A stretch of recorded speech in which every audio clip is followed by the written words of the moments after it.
What's going on, guys? It is your host, The Broke Consumer, here to bring you another video. Today's video is all about the Palm. Not my Palm, this Palm. This right here is the Palm phone from the company Palm that we all used to know and love from back in the day. I don't know if you guys remember Palm. If you do remember Palm, you're a little older. If you don't know Palm, guess what? You're too young. Now, Palm back in the day was a company to bring out all the hottest new smartphones. I'm talking, they used to come out with the Palm Pilot, the pre-Palm, the Palm, all of them joints out there. They were killing the game.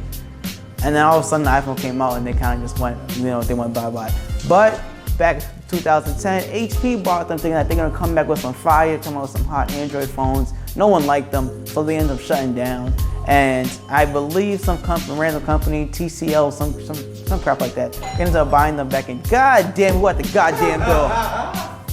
What in the world? What's up, guys? What's going on? This is Real Life Productions. This is Kyle. That's Mike. Mikey. Yes. Keep going, man. Keep going, man. Just keep doing. Yeah, so they went bye-bye, and now we have this thing here. So let's actually look at this joint and see what's going on here. So let me open up this box first, and let's get to it. Now, let me talk while we're doing this. So if you got this Palm device, you probably thinking to yourself, oh my gosh, this thing is so cute, let me get it. Which is true, it is pretty cute, but there's a few drawbacks. You know, a few I don't know the word, start with a C, I'm not that fancy. But this device here is for a special type of person. Someone that likes party tricks, likes to show off. They don't know what else to say to people at a party besides, hey, look at my phone, it's so tiny. Now, people are gonna say, wow, what is that? And you're gonna respond saying, it's a Palm. Now, one thing to ask is, what does it do? Is it your phone?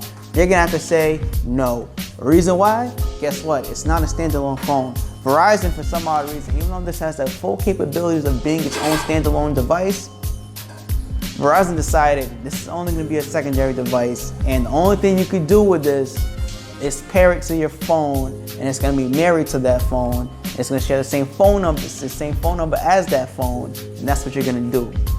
It's pretty much a goddamn smart device. It's a smart wearable. It's a watch. It's a smart watch. And you know what though?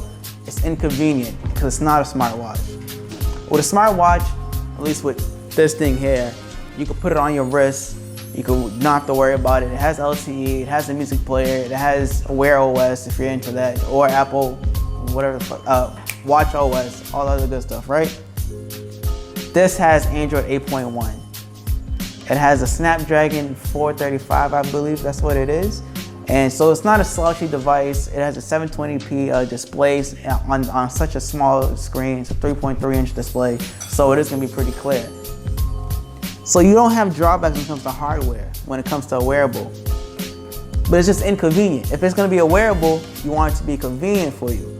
If I gotta put this in my pocket and it can't be, you know what this gotta be, let me show y'all. This is my Note 9. This is the Palm device.